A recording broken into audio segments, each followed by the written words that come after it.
Oop.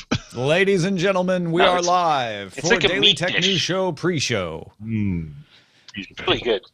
Please places your phones into the silence modes. You ever had a Navajo taco? Those are good. What's a Navajo taco? So here they're very popular, and whenever they have we'll have like Native American festivals and things in Salt Lake City, they'll have tons of these places where you can get Navajo tacos. They're basically flatbread that's just piled with like beans and lettuce and tomatoes and pico de gallo type stuff. It's all very... Oh, so it's flat. It's the what is sometimes referred to, perhaps inappropriately, as Indian flatbread. There's the one. Yeah. Yeah, and it's so good. They're amazing. I think that's yeah. You know what's What happened? I don't know. about the Indian flatbread? Oh, you went away. What'd you Yeah, say? you cut out for a second. Oh, did I? Yeah. I'm sorry. You're right.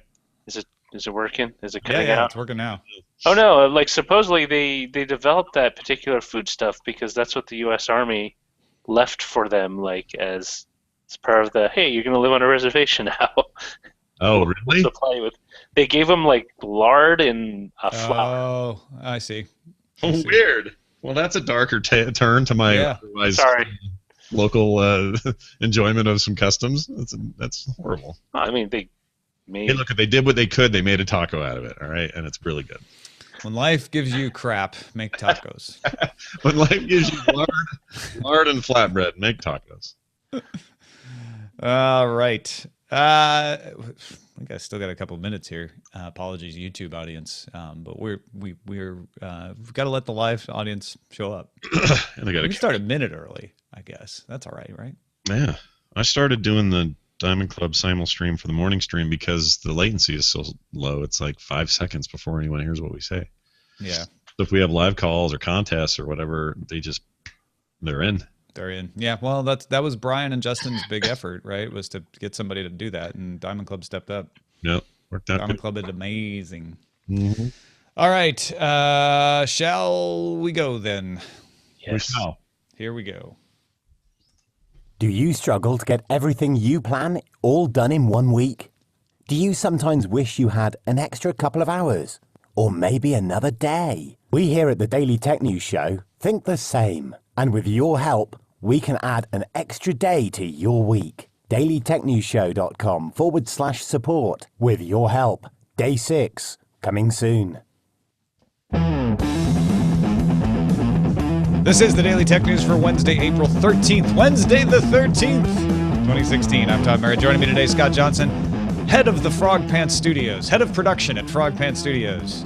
Ooh, Wednesday the 13th. Ooh, be careful. You know the old stories about Wednesday the 13th. So watch out. It's I consider it my lucky day, Wednesday the 13th. Oh, you do? personally. Mine too, because I really like doing the show, and a lot of things have happened in the tech world, and why not put our heads together and try to make sense of it? I like it. Let's do it. We're going to talk e-readers and our varying habits. We have different habits. One of us is crazy, and it's not me. You guys decide. They'll get to decide, and let's just say this. All right. As similar as you and I are, our paths diverge today. All right, here it comes. But first, the headlines. The Washington Post reports people familiar with the matter tell it that professional hackers sold a 0-day flaw to the FBI in order to unlock the iPhone 5C in the San Bernardino case. The FBI created hardware that then took advantage of that flaw. It's a little different than what we had heard other sources saying, which was that Cellebrite had a system that used hardware, and Cellebrite has apparently not been used, according to these sources. The FBI has not said itself who did it, and it has not said if it will disclose the flaw to Apple.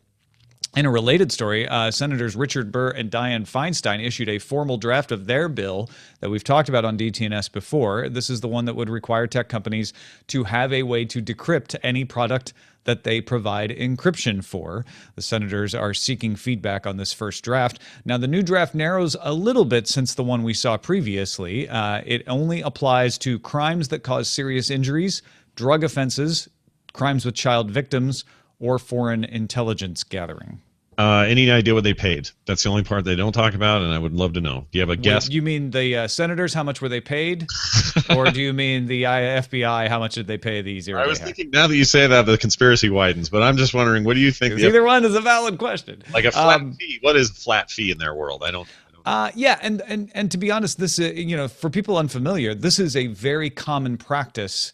There are many agencies out there, some of them called gray hat hackers, where they do malicious hacking, but they don't release it openly to the public. They sell it mostly to governments for this very type of thing, for intelligence gathering. So it may have been gray hat hackers. It may have been white hat hackers. There are other security firms who find these sorts of things and then make them available on an up-and-up basis. Those white hat hackers usually also tell the manufacturer, and obviously Apple is not saying that they've been told in this case. So it is not, this particular situation is one that I would have expected to have happened before the case. Which is why a lot of people think this was the FBI being political and trying to create a precedent here, because there are lots of above-board security researchers that engage in this sort of business. I like the white hat ones. In related device news, not really related, but other device news, the Kindle Oasis is now available, as the accidentally published Tmall page said. It's still up there now, or actually got re-put up there, I guess. It has a 300 ppi screen and a battery cover that attaches magnetically. Also, notice it has a little left side or right side, depending on your orientation, a little thicker for you to hold it. It's 30% thinner, though, than previous Kindles, and adds 20% lighter weight with its battery cover. You turn pages by tapping the screen, not the side. That's how my current Paperwhite works. It's available in red, brown, black covers, and starts at $289 today. Ships on April 27th, and that now makes it the most expensive e-reader or e-ink reader on the market. Yeah, it's the most expensive they've had in a while. I think the original Kindle was out for $399 if I remember correctly. $399 back in 2007. Sure. But this is the priciest one in a bit, and that led Scott and I to start talking about how we use e-readers and why people are using a single-purpose device at all. What would make Amazon think this is a good idea in a world where tablet sales are declining? We're going to talk about that in our discussion section. Google Calendar has added an option called Goal to the add menu. You choose how often you want to do a goal and the best time slots. If you miss a goal, the calendar will defer it to another day so that you don't fall behind. And it can actually automatically reschedule if you have to put an appointment or something in the same time slot. It will learn what the best times are the more you use it. It's rolling out slowly right now to iOS and Android. I would like it if they would also roll it out to the iPad Pro. That would be well. It's rolling out to iOS. So. Well, it's on phone. The calendar iOS calendar app from Google is right now phone only. So yeah. Well, I guess that's what I'm saying is you can 2x that portrait calendar like I do. Okay. That's actually what I do. You're right. It's not an optimal situation. Yeah, it's a fantastic app, though. I will say that. And I use the Google Calendar mobile apps, but I rely more often on the desktop app. They just put reminders available on the desktop. I don't like this trend of putting things on mobile and not on desktop at the same time because I don't want to use this. I mean, I'd like to use this. I'd like to try it out and see if it works for me. It's basically a preemptible appointment that'll automatically reschedule itself, and there's a class of things that fit that for me. But I'm not going to use it if I'm not going to see it on my desktop. Yeah, I need it. If it's going to be a thing that they want me to use all the time, it needs to be across my devices, whatever those devices may be. So maybe they'll catch it up. I hope so. GoPro has hired Daniel Koster as its vice president of design and head of the hardware team. It's kind of a big deal. Koster previously worked on Apple's design team and received credit in patents for the iPhone 4, the iPad wireless keyboard, among 500 total design patents. Big hire for GoPro. So nice job, guys. He's a New Zealander too, just so big ups to New Zealand for this, and works closely with Johnny Ive. He's been in that little white box, I assume, that Johnny Ive lives in. So this is a rather significant departure for Apple. I'm not sure what it means. People do leave Apple and go take other jobs, but it's one of the insiders on design, and design is what Apple has definitely made its name on. Sure. Google launched Preview 2 of Android N Wednesday at developer.android.com/preview. It adds the Vulkan 3D rendering API. That gives you low overhead GPU control. Launcher shortcuts. I think you get up to 5 per app, and they can take you to a specific point within an app. So for instance, for calendar, you could have it point directly to the adding an appointment screen rather than just launching the calendar. And also emoji Unicode 9 support. That's the one that adds the more human-looking emojis. I just want to point out that there's a sentence in this particular part of the show that sounds like Star Trek technobabble, and I'd like to read it again. Here it is. It adds the Vulkan 3D rendering API for low overhead GPU control. Reverse the polarity, Scott. Exactly, and I freaking love it. We are now getting to a future where we're talking like Star Trek people, and I am fine with it. Snapchat now lets users, and as they have lately let us do all kinds of new things, they're letting users attach emoji stickers to faces or objects in the video. So let's say you're walking around and you want that door to have a face on it. When the door opens, the face moves with it as if it was attached to it, kind of AR style. Well, that's what you're going to get. They will rotate, scale, and move automatically with the object's position in the video. To access this feature, you tap the sticker button, position the sticker, and then long press to stick it to a person or a thing. The update rolls out today for Android and the iOS version coming soon. Once again, Snapchat proving they have the best time wasters on social apps ever.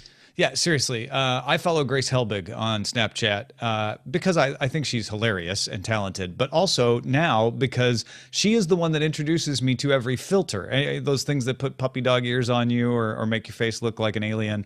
I always know what the latest filters are, and they're entertaining to watch. And so this is just another little toy that Snapchat is adding there. Snapchat not the first one to do toys like this, but it is, I think there was a study out today, it is now the most popular social network as expressed by the opinions of surveyed teens. This is not based on usage, but just like, what do you like the best? They say Snapchat, so it's the hot new thing. Yep. Facebook's Connectivity Lab announced some technologies it has been developing to improve connectivity.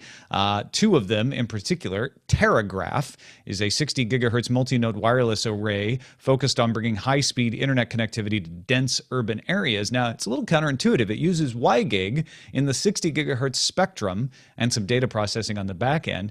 Those are very directional signals, and they don't go through walls. But the way they use the array, the way they use the data processing on the back end allows them to give 100% street level coverage of gigabit Wi-Fi, and it does have to be converted to Wi-Fi at some point. Pilot project's coming to San Jose later this year. And then Project Ares, which stands for Antenna Radio Integration for Efficiency in Spectrum, is built for, well, energy and spectral efficiency, as you might have guessed, for wireless connections over long distances. The idea here would be put the antenna in an urban area where it can get a good backhaul connection wired, and then broadcast it out into the rural area. Facebook calls it Massive MIMO. Facebook also hired Regina Dugan away from Google's Advanced Technology and Projects group. That's the group that does Project ARA. It's basically the Motorola Research Division. Project Tango is out of that group. She will now work on hardware with Facebook's new research and development effort to be called Building 8. Ooh, Building 8. It's like Area 51, but building. Except for F8. Yeah. You know, the one key you never use on your keyboard. Anyway, good luck. Lots of hardware efforts coming out of Facebook, particularly, not just Oculus. Yeah, all that news yesterday and all the Zuckerberg talk got me wondering about what we'd see and how quickly on the hardware front. And boom, big, huge hire. This could mean something. It could mean nothing much, but I have a feeling it's a big deal. So well, it's similar to the story earlier about Apple. It is a significant loss for Google here. She was the person that was the visionary at ATAP, and if you recall, ATAP was kept when they sold off the rest of Motorola, and it was not rolled into Google X. Yeah. So from a sideline perspective, it just feels like Facebook has got some crazy momentum right now, even if it's just our perception. You're falling for the Zuckerberg reality field. His little field, it's not insignificant. Like he's making an impact. I think it changed for me when they bought Oculus, and it's kind of gotten better since. And I really don't even like Facebook that much, but the trick is working. Mobile Syrup, my favorite syrup, reports Logitech has acquired fitness wearables and Bluetooth audio company Jaybird. This was for $50 million in cash, with the potential for an additional payout of $45 million if it meets, quote, achievement and growth targets over the next 2 years, unquote. Jaybird was founded by Judd Armstrong in 2006, who plans to stay with the company for the immediate future. Jaybird makes the popular Blue Buds X headphones. Always wondered when the folks over at Logitech would either branch out into more of the wearable space or acquire somebody, and the latter seems to have happened. Yeah, and Mobile Syrup, by the way, credit where credit is due. Good Canadian blog there.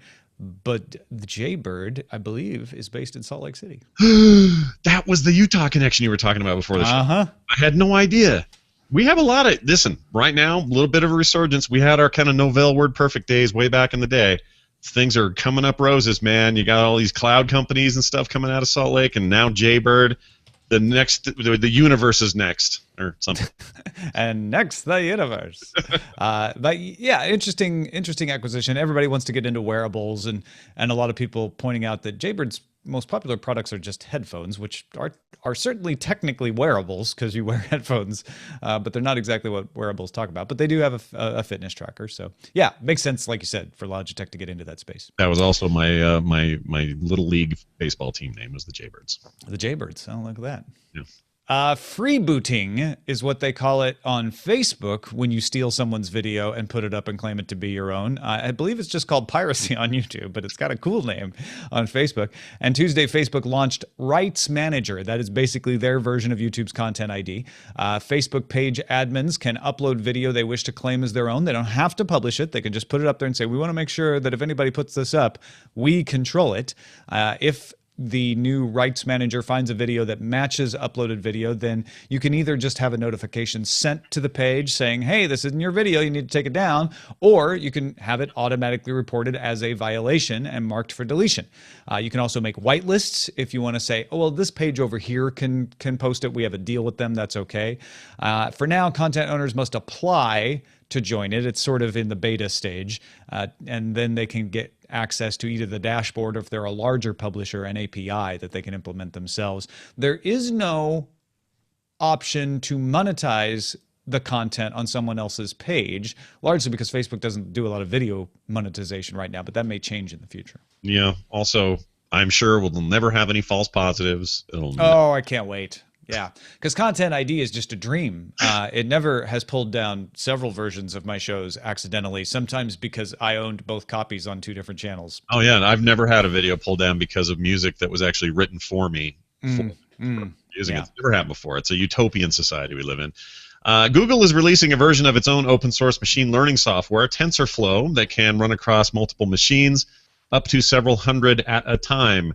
That is great news. And also kind of it reminded me of it's like legal zombification of computers. It's like what hackers do, except this is their awesome thing running by your permission on lots of machines, and it sounds good. So yeah, and when TensorFlow came out and limited to 1 machine, we said, well, you know, it's not exactly useful, but if you want to do some research, it's still helpful to have it open source. This makes it incredibly useful. You can actually have your implementation work across a bunch of machines and get smarter. So it helps in practice, not just in research. Nice. This one goes out to my friend Doug, the union organizer. The Communication Workers of America and the International Brotherhood of Electrical Workers called a strike of 36,000 workers against Verizon Wednesday morning after 10 months of negotiations broke down. Verizon will use non-union workers to perform repairs, network maintenance, and customer service. The dispute is over the movement of jobs either to contractors or outside the country altogether, and therefore the closing of call centers and some long assignments away from home, sometimes a couple of months away from your family. Verizon wants a federal mediator, but the unions do not. It's the largest strike in the United States since 45,000 Verizon workers walked out in 2011. No scabs or whatever. Is that still a thing? Scabs? Yeah. Oh, yeah. Well, if you're a union worker, the people who are non-union that replace you are scabs. Yeah. If you are Verizon, they are loyal contracted employees. The USB Implementers Forum, I almost said that wrong, announced a new protocol to announce a device from faulty USB-C cables. This has been a lot of conversation lately about these bad cables. Host devices can now verify a charger, device, cable, or power source is certified by the USB-IF. 128-bit encrypted information is transmitted before data or power connections are established. This asserts that the thing is fine. It's not going to burn up your device. Devices will need to add support through software updates, and cables made before the protocol was introduced will need to be replaced. This is one of those constant problems when you add things to standards, which is all the cables out there that are compliant but didn't get made to send the flag that says they're compliant won't show up as compliant. So there's going to be some exception handling. And they gave latitude to do that. If you're in an enterprise, for instance, you can actually create software that will do this. You don't have to wait on the device manufacturers to update firmware. And you can do things like, say, give a warning that this doesn't have compliance, just in case the person's like, no, I know this is okay. It's just an old cable. It's not a bad cable. Tiny side note, I went to China once on behalf of a company I worked for that made computer cables. That was our entire business. And toured some factories in southern China, and it was all about standards compliance, and we were there for various reasons that had to do with that kind of stuff. And it's no small thing for big production. The cables themselves are cheap. You're talking about a cable, even in its best case, might cost $1 to manufacture and sell it for $20 at Walmart. But even in those circumstances where it's relatively cheap, a big standard shift is a big deal on the ground. So yeah, when they say things like this, where it's like, oh, I got to replace my cable, that's another $4 out of my pocket of mono price. But really, it's a huge deal over there. And yeah, we'll see if it goes smoothly. I hope it does. Yeah. Thanks to another Jay Martin, Philip Shane, SP Sheridan, and all those who submitted things we used from our subreddit. Get in there and vote. Do some voting, do some ranking, do some submitting at dailytechnewsshow.reddit.com. And that's a look at the headlines. Okay, Amazon released its most expensive e-reader in years, mentioned that earlier, and they say people still want these devices. Neil Lindsay, vice president of Amazon Kindle, said to the Next Web, quote, "The purpose of the Kindle is to let you get lost in your reading without getting distracted by constant notifications or the web, and we think the new Kindle Oasis will do just that." All right, this flies in the face of the decline of PDAs, the decline of MP3 players, decline of GPS trackers.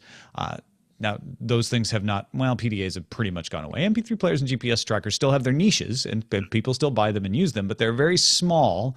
Why would Amazon decide to put out not only a new updated e-reader, but a more expensive e-reader? I mean, we don't see big advances in MP3 players anymore. What's this about, Scott? Well, not to mirror exactly what Neil Lindsay said, but I agree with him wholeheartedly. There's something about a dedicated device to reading that I think still works for a lot of people. And despite a drop in sales in any one category, I don't know that represents something drastic or pretends that the future is going to be a rough time for e-readers necessarily.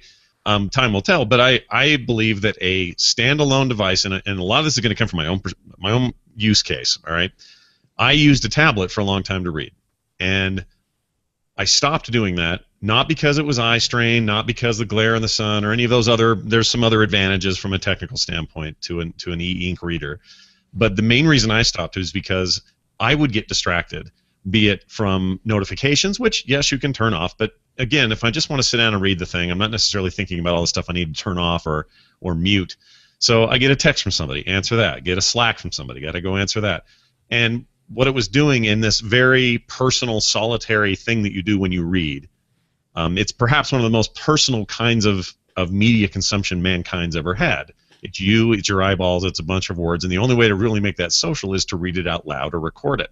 So that personal experience, which needs nice, uninterrupted focus, is best accomplished, I think, with a dedicated device. It isn't to say I couldn't just reach in my pocket and pull my phone out or be distracted by the TV in the other room, or I don't want to make it sound like I'm suddenly in a vacuum when I read on my e-reader, but I can tell that my attention stays on the content, stays on the book I'm focused on, lets me set aside specific time for it so that I can have just me and it and not have to worry about a bunch of banners, not have to click on a notification, not worry about battery life for the most part, because these battery lives are awesome. And then the added thing of I can see it in the sun, or my battery's lasting longer, or whatever. So for me, it's the one use case that makes sense. If it was GPS, couldn't agree with you more. It makes no sense to have a singular GPS device, because basically that's just like having it's like having a tire with no car to go with it. You may as well just put it on the car. So put it in there, integrate that kind of functionality, makes perfect sense to me. Texting, web use, all those other use cases, I don't think they need dedicated platforms. You don't need dedicated platforms for reading. Obviously, a lot of people don't. You may argue that you don't. For me, it makes it so that my $9 purchase is well spent, that I give it real focus, and I don't treat it like a tweet or a passing post on Facebook or something that doesn't require my focus. So if I'm to stand in court and tell you why, that's why. Your Honor recognizes the next litigant in the e-reader. Yeah, because as we were talking about before the show, I haven't bought an e-ink reader since the first Kindle. And I loved it. I thought it was great. Even back then when it was super ugly, I thought it was great. And the reason for that is I started reading on tablets. Once the iPad came out, I was like, well, I don't really need a Kindle now. And, I say I haven't brought one since the first Kindle. I probably did buy a second one. I know Eileen did. But yeah, I don't want to carry a second device. And what's happened is I read on my phone now. I used to think that was crazy, but the phone screens have gotten bigger. And of course, if you buy an Amazon Kindle, it syncs your place across the various devices. So it doesn't matter which device you have. It liberates you from that. And if Eileen goes into Sephora to look around and I don't happen to need to buy my base that day, I just sit down outside, look at my phone and start reading the Kindle. Now, here is why I think we have a difference, because the distraction element is a real one. And I can absolutely empathize with that. I don't turn on a lot of notifications. When I notice something constantly notifying me on my phone, I turn it off. I'm like, I'm tired of that. Recent example, I used to have BBC News app notify me for breaking news. And it used to only notify me in huge news cases, right? So something like the mass terrorist attack somewhere, or the Russia invading and annexing Crimea, big stuff like that. Lately, it has started to notify you on smaller news, not news that isn't bad or isn't good, but like the IMF ruled that a Brexit would be bad. I'm like, that's not big breaking news. Right. So I turned it off. I was like, that's it. I turned it off. And because of that, I don't get as many of those distractions when I'm reading my Kindle. The other thing, Scott, that I think is funny is, aside from sitting outside of Sephora, the other time I read is in the evening, and I have Do Not Disturb set to automatically turn on at 10 o'clock at night, which is usually when I sit down and start reading. So I don't get any notifications during that point either. Well, I'm going to admit something here that I had planned on admitting the entire time before the lead up to this episode, and that's this. While I stand by all what I just said, but a big part of this is that you are really good at this. You are really good at saying, nope, this is time for this. This is when vacation is. This is when this time is for this. You're very good at segmenting your time appropriately to maximize both productivity and for when you need to turn your brain off or when you need to focus. Like, it's something I admire about you, if we're to get personal here at all. I am terrible at this. I am terrible at shutting my brain off, and there's something about the ritual, like it used to be with a paperback, of taking a thing that is only for the one thing, taking it into the hot tub or taking it outside on the hammock or sitting down on a bench or whatever it is, and dedicating some time to just this activity, for me, helps me. Now, I don't know how many of me's there are out there. Probably a fair amount, and there are probably more of you. And when I saw this e-reader, I got kind of excited because I thought, that's cool. Since it's the thing I like, I'm interested in fancy new stuff, thinner, longer battery, all the things that matter to us when we're upgrading our devices. But I also can see the point of view that, at some point we're going to have such integrated devices. It wouldn't surprise me at all. Let's put it this way. It wouldn't surprise me at all if in a couple of years a new version of a tablet, an Android or iOS tablet, or whoever's in that market then, will have some way of making the screen turn into an e-ink display, or at least mimicking that in a way that the whole sunlight problem goes away, the battery stuff goes away. Like, it sounds almost sounds like something Tim Cook would get up and tell us about. So we may be coming toward a time where that's a thing, and I hit a button in that book that says, turn everything else off, I'm going to read right now, and all the other benefits are there. Then I'm in. I'm totally in on your point of view. I totally get it. But for right now, it actually acts as kind of a catalyst for me to pull away from the billions of other things I need to think about and focus on my book. Yeah, and I get that too. For instance, you can actually, still take advantage of the Whisper Sync on Amazon Kindle, even if you're using a Kindle at home. So you don't have to carry the Kindle with you everywhere. I could still read on my phone when I'm sitting on a bench in the mall, but use a Paperwhite or use the Oasis when I'm at home. Take it on vacation with me. Might be nicer to take to a beach. I don't worry. I have to put my phone in a plastic bag because I'm worried about sand and water. Although I guess I'd put the Kindle in a plastic bag, so I guess I'm not sure that gives you much of an advantage. But it's interesting. Philip Shane in the chat room said that when he doesn't want to be distracted, he reaches for a paper book. And there was that study we talked about last year that a lot of younger demographics prefer printed books. And I think it's that same reason. They're like, the battery never goes down. I don't get a bunch of notifications. I can just get lost in the book. So right now, if you look at I went and looked at some numbers on the publishing industry, and the upshot is ebook sales may be down, may be up. It depends on how you count them. The big publishers are saying ebook sales are falling a little while print sales are doing well. But they also started charging more for their ebooks recently, and it doesn't count independent publishers, which are huge on Amazon. You can publish through the Kindle Direct program. There's all kinds of self-publishing that allows you to do ebooks. And there's a site called author-earnings.com that says the market share for independent authors in ebooks is skyrocketing because of that. So maybe ebooks are more popular, maybe they're less popular. That's hard to tell. The one thing we can say for sure, global e-reader shipments peaked in 2012 at 40 million, and they declined to 20.2 million last year in 2015. But tablet sales are also down too. And when you buy an e-reader, Scott, the battery lasts a long time. You can use it for years. You don't have to continually replace it. So it kind of makes sense that that market would mature quickly, even more quickly than tablets in general, and start declining. So in the end, I can't say that print is winning. I can't say that e-readers are dying. It does seem, just anecdotally based on our conversation and what some folks in the chat room are saying, is this is a more diverse section of media than was disrupted in, say, music or television. Sure. I will admit to one thing at the bottom of this that's a bit of a bias for me. I have an 18-year-old daughter who just last week bought a typewriter. She also went and found my old Walkman and has been listening to all my old tapes, my Huey Lewis tapes. She thinks tapes are amazing. And so I cannot speak to what young people want because I think they're all being a bunch of hipsters. That's number one. Number two is I actually kind of agree with the data. If you go grab a paperback book like the chat room suggests and you sit down with it, that's the effect I'm talking about. And because I'm such a device nerd, the Kindle's the closest I get to that without having to go back to paper. I actually can't stand doing paper now. I love the backlit. I love all the advantages of it. I can deal with the downsides, but it provides me with that exclusive experience. It's not, no book is there for any other reason to be what's on its pages. And that's how I feel about the Kindle. The only distraction is which book am I going to read today. Yeah. Like this one, should I read another one? But beyond that, it's the same impact. So I'd be very curious about the feedback you get this week from people about their use cases. Yeah, let us know what your use case is. We'd be curious to know. Feedback at dailytechnewsshow.com. And we haven't really talked about audiobooks, so don't write in and say, you guys forgot audio.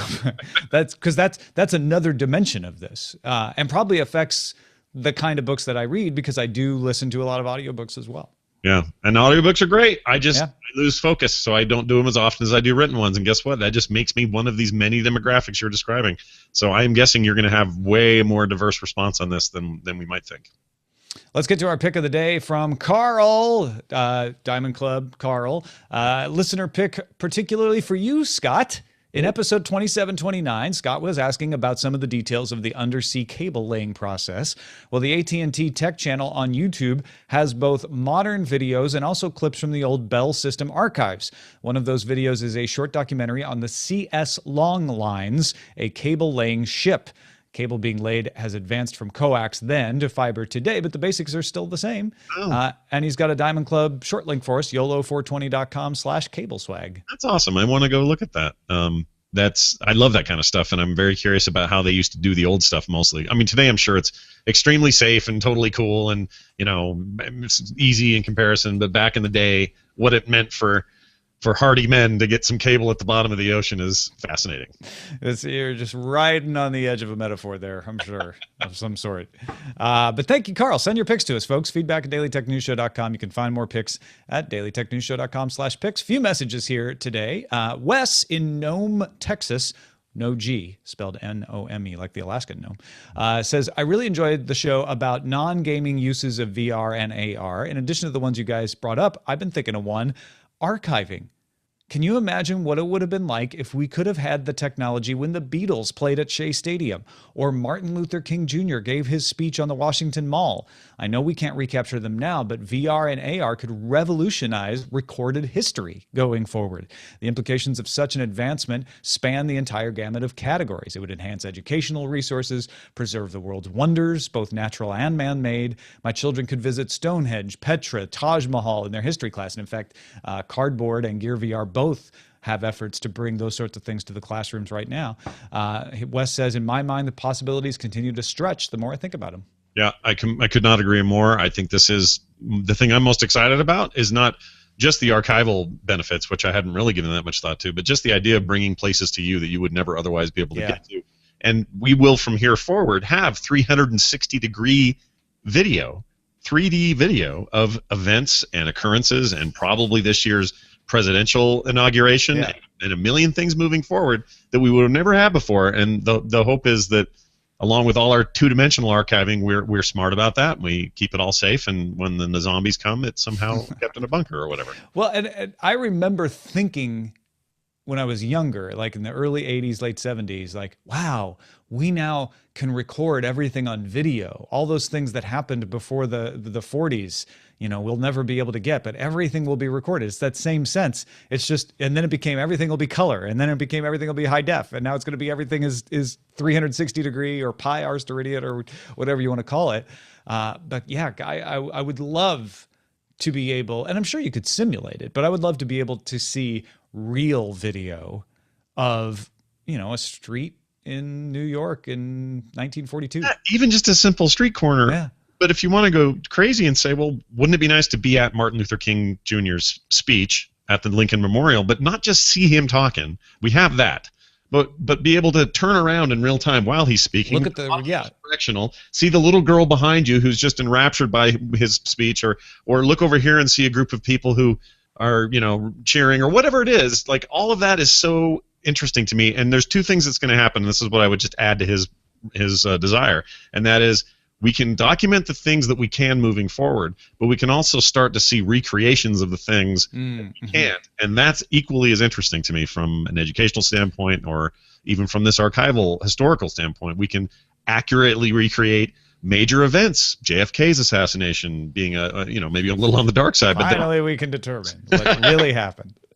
No, absolutely. There was a recent effort that's really impressive, and I wish I could remember the artist, but he took pictures that were taken in, I think, the early 1900s and animated them, and used some algorithms to provide natural motion like you would use in video games, so that he brought street scenes from the 1900s to life, where you'd see the horses going down the street and people walking across and bustling around. It was amazing, and I'm sure we'll be able to do similar things with virtual reality. Yep, I'm all ready. My body is ready. Linda wrote in with a great article from Bloomberg. We'll have the link in the show notes. I highly recommend you read it, about an effort to take coal miners in the Appalachians who are out of work because the price of coal has been diving, and teach them to code. This isn't taking somebody who's just, worked with a hammer all their life. You're talking about people who had to calculate particle velocity, and figure out whether, what the outcome of an explosion was going to be. These are smart folks who've been coal mining their whole life.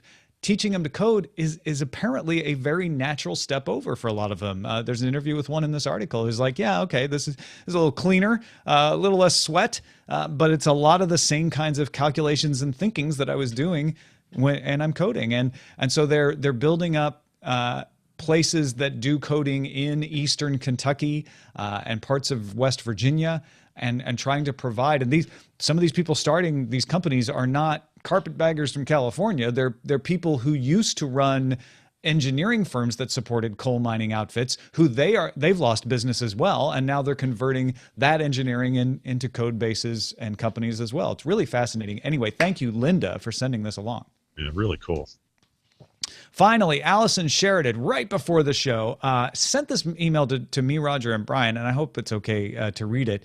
We were mentioning yesterday about accessibility on iOS, and Brian was like, I know the accessibility on iOS. I don't know it on Android, and I wonder how it compares. Allison, follows this very closely. She says Android's definitely still behind, but because of the open nature of Android, the tools being built by third parties are really getting interesting.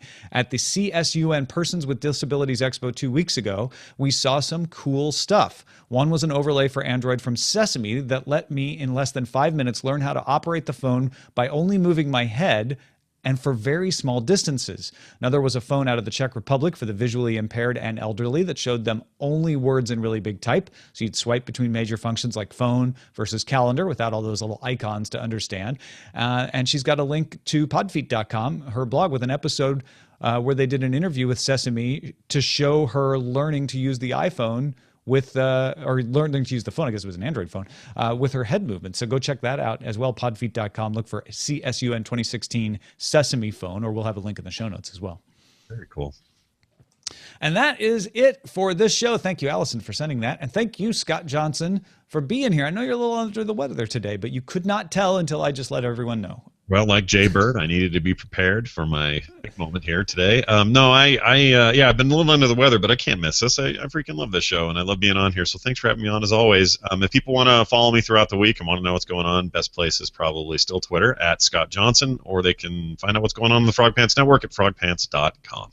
You can support this show at dailytechnewsshow.com/support. The main way is our Patreon. We don't take advertising. We're supported entirely by you, the audience.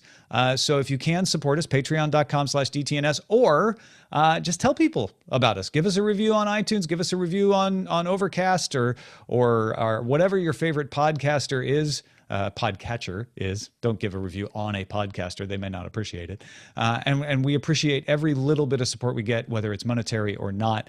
One thing I haven't really mentioned on this show much is that I wrote a novel called Pilot X. It's about a time traveler, and I put it up on Inkshares. Inkshares is a crowdfunding effort. Basically, we're talking about e-publishing earlier. What they do is say, look, you get a certain amount of pre-orders, we'll make sure it's published, similar to the way a lot of places like Kindle Direct work, with a little more editing help. You get 750 pre-orders. We'll do the full publishing deal. We'll do marketing and everything that a major publisher does. They are a major publisher of their own. They're an indie, but they work that way. So if you're interested in a little bit of science fiction that I wrote, go check out Pilot X at inkshares.com. Our email address is feedback@dailytechnewsshow.com. You can give us a call, 512-59-DAILY. That's 512-593-2459. Catch the show live Monday through Friday, 4:30 p.m. Eastern at alphageekradio.com and diamondclub.tv. And visit our website, dailytechnewsshow.com. Back tomorrow with Justin Robert Young. Talk to you then. This show is part of the Frog Pants Network. Get more at frogpants.com. Diamond Club hopes you have enjoyed this program. 40 minutes on the dot. Yeah, look at that. That's impressive, yeah? Yeah. Yeah, sure, you betcha. I think I avoided a cough the entire I never heard a cough the entire time. I coughed. It was incredible. I switched it, but I think I didn't miss any of them. This thing's been awesome. I've had this thing since like 2009. The mic mute. Yeah, I have a mute button on the mixer right here, and I that's I'll cool. use it all the time. In fact, when I awkwardly smacked into my microphone during the show today, I was immediately mute. Titles. Title. Um, Title. Top is FRM, Facebook Rights Management. Gray is the new hat. That took me a second, actually. That one's pretty funny. Uh-oh. Sorry. See, now I got whatever you got, except Yeah. I'm sneezing. Got it through the internet. FBI punishes Apple with 50 Shades of Gray hat. Amazon searches for a tablet Oasis, the thinnest GoPro we've ever made. Vulcans find it illogical to not render 3D. Building 8 is where Facebook keeps all the alien, and then parentheses where, parentheses ellipses, brackets. No parentheses. Legal zombification of computers, agents of Ares, Ares being initialized. Agents of Ares. It's not bad. The Tennessee Valley Coding Authority. see, Snapchat wants you to stick it.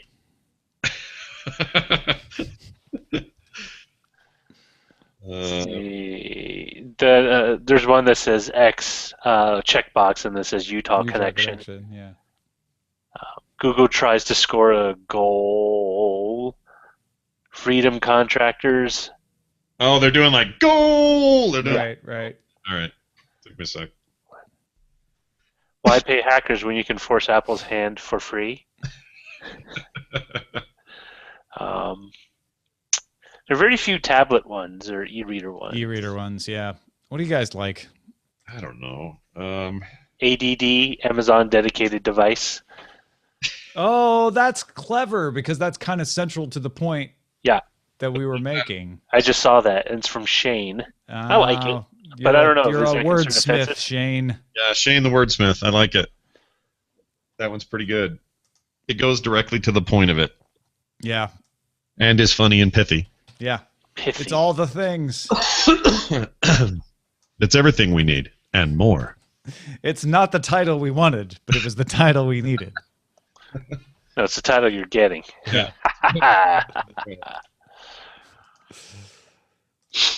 All right. I'm so excited. I'm going to go grocery shopping today. That sounds like fun. Is it a monthly? No, it's a weekly thing. I actually enjoy grocery shopping. What do you? What's your? Do you have a pattern that you follow every time you go? Like, is it I don't know, special store you like, that kind of thing? These days, I pretty much go to Ralph's. It's not a Big Lebowski thing. It's just happens to be a Ralph's. I don't go to the closest Ralph's either. There's one a little farther down from me that has a bigger selection and cheaper prices than Whole Foods or Trader Joe's even. Oh, wow. I like the sound of Ralph's. Yeah. You know, that's funny. I actually stopped going to Trader Joe's. Like, I go on the rare occasion, but I don't go out of my way to go to Trader Joe's. Yeah, we go to Trader Joe's when we need something in particular, or when we go to the ArcLight in Culver City, there's a Trader Joe's right next to there. So sometimes we'll go then. But the Trader Joe's guy's got a new store coming out. I don't know if you heard about that. It's supposed to be like Whole Foods, except not like a fraction of the cost, but they want to focus on. So like to do to Whole Foods what Trader Joe's did to other grocery stores. Basically, yeah, like they want to pull the rug out from that a bit, which is interesting. I feel like Trader Joe's is close to that already, so I'm not sure how different that would be. Well, they would have to get on the game in terms of produce. Yeah. And for sure. Probably getting more. So this is the one thing Trader Joe's doesn't do as well as Whole Foods, and that is having an in-house bakery / place where they make food, hot food, ready, available for customers. Big Jim says, I go Krogering, and I just wanted to point out, and I did in the chat room, Ralph's is Kroger. It's just called Ralph's. Oh, the Kroger. Yeah, Kroger owns everything now, it seems like. Yeah. We have like the generic stuff on the shelf is Kroger brand. Yeah. And Ralph's tries to pretend like it's their in-house brand, Kroger. And I'm like, no, it's just Kroger.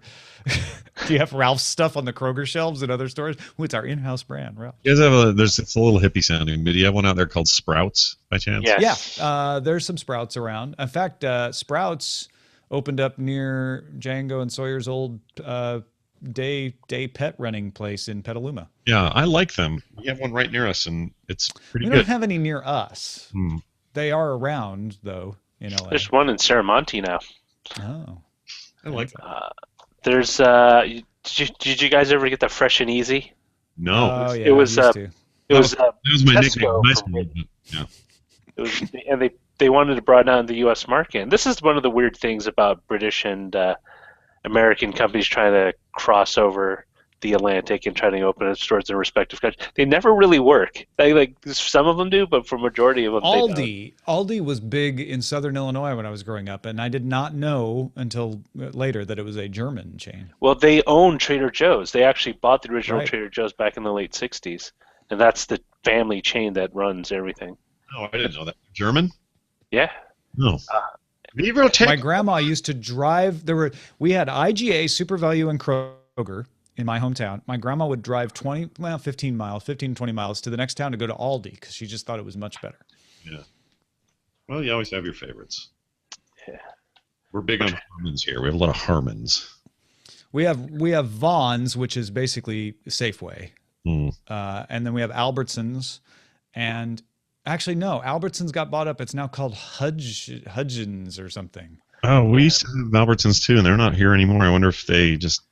Oh, maybe they're new too here. Maybe they have a different name now. And Gelson's. Shane likes Gelson's. You ever been to a Piggly Wiggly? Oh, Piggly Wiggly. Yes. That used to be our store, and then it got bought, or it got in Greenville. It got taken over by Super Value, or switched to become a Super Value. Yeah, I've been to one Piggly Wiggly in Mississippi, and it was awesome. Loved Piggly Wiggly. Yeah, it's great. In fact, that's so funny. Like growing up, we only went to Piggly Wiggly until it became Super Value, and then we slowly started going to IGA more often. Yeah.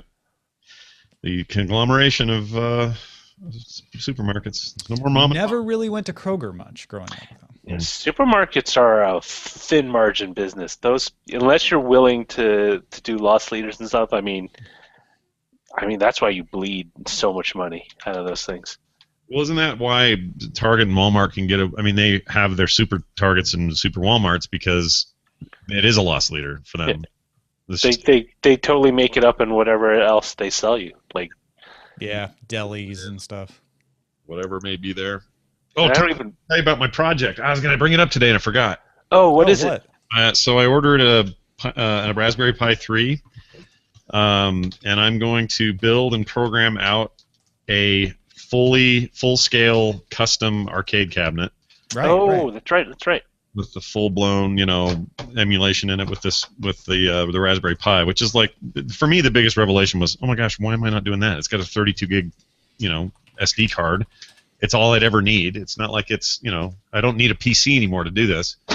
And I'm going to make it based on the cabinet that I did in that. I don't know if you remember the print I did called Space Murder. Did I ever show you that? Maybe I didn't. It's not striking me right now. Sounds rather gruesome. Yeah, it does, but it's not really. I remember a print you did with an arcade cabinet in it. Yes, you're probably thinking of the one because I think it's the only one I had, and it's still up on the store. But basically, I want to recreate that. That cabinet, like cigarette marks on it, and like a banged up side, and a Coke can like glued to the top or something. I wish I could find it. Darn it. And build the whole thing, and then have it be a big functional thing. And I think Nick and I are going to do it, and we're going to kind of chronicle it on YouTube. But it'd be a fun thing to talk about on the show when we get closer. Oh, that's going to be great. Nick's going to do it with you? Yeah. What a great project. Yeah, he's stoked. He's beyond this. He's out of his mind excited. Oh, here it is. I'll send it to you. Here, Roger, you can see it too. Funny, everybody's asking me now, like, did they have Jewel in Southern Illinois? I'm like, nope, that was a Northern Illinois thing. First Jewel I ever went was a Jewel Osco in Champaign. And then Big Jim asked if we had Food Town. I don't remember nice. Food Town. We had Shop and Save and Deerberg's. Oh, yeah? Not in Greenville, but nearby. The more you shop. I totally built an arcade cabinet for Call for Help way back when.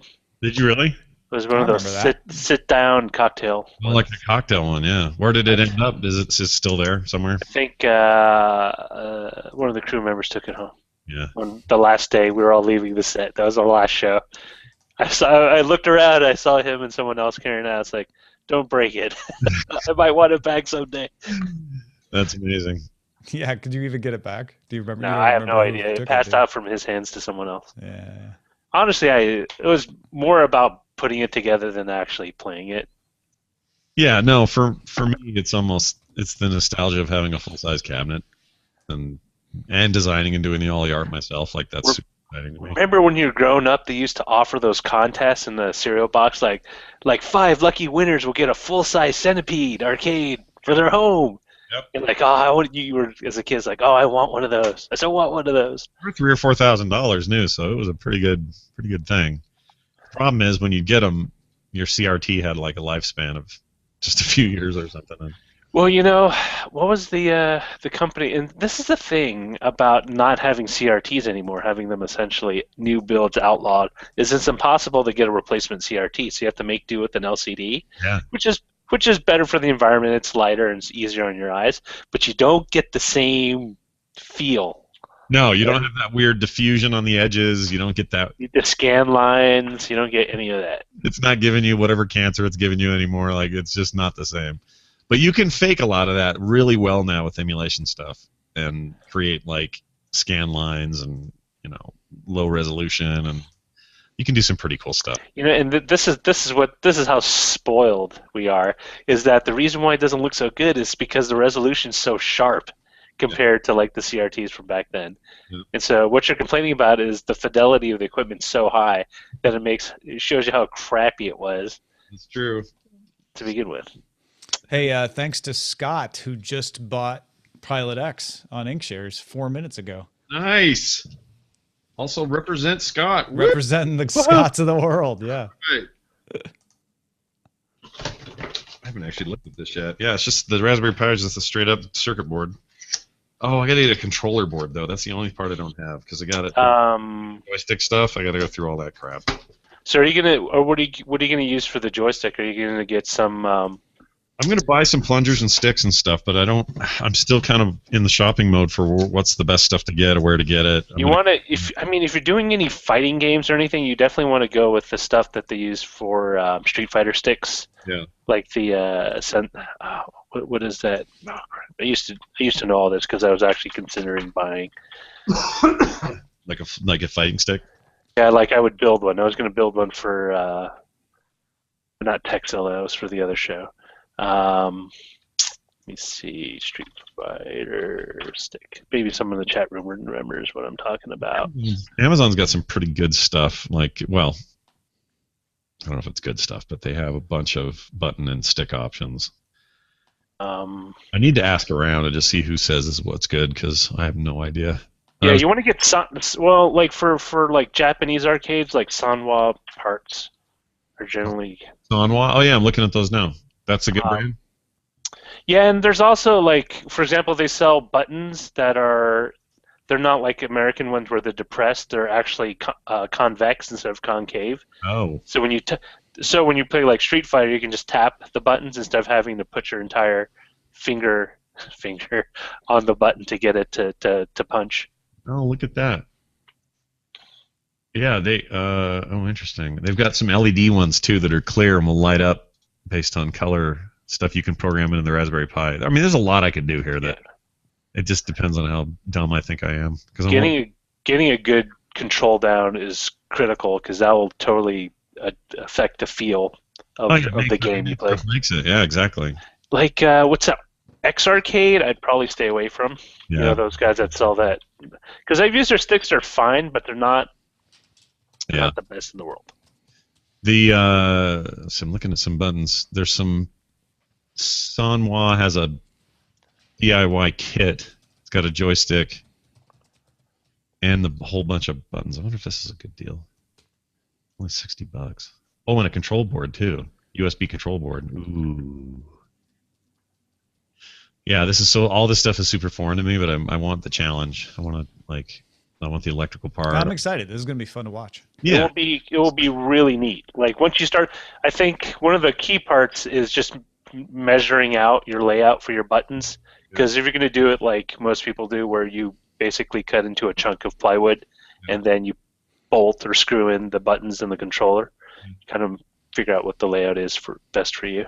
Yeah, I think I'm going to look at like measurements on a lot of the classic games that matter to me the most, and then just sort of adhere to that. I'd love to have a trackball in there, but I don't know if I want to go that far. Those trackballs were a big deal for like Missile Command and Centipede and stuff. Anyway. Well, listen, I'm out of the post. Thanks everybody for watching or listening. Either one. Yeah, either or. Let Scott rest again. Yeah, I'm going to go get some more honey and lemon, and may you two have a great afternoon. You too. You too. May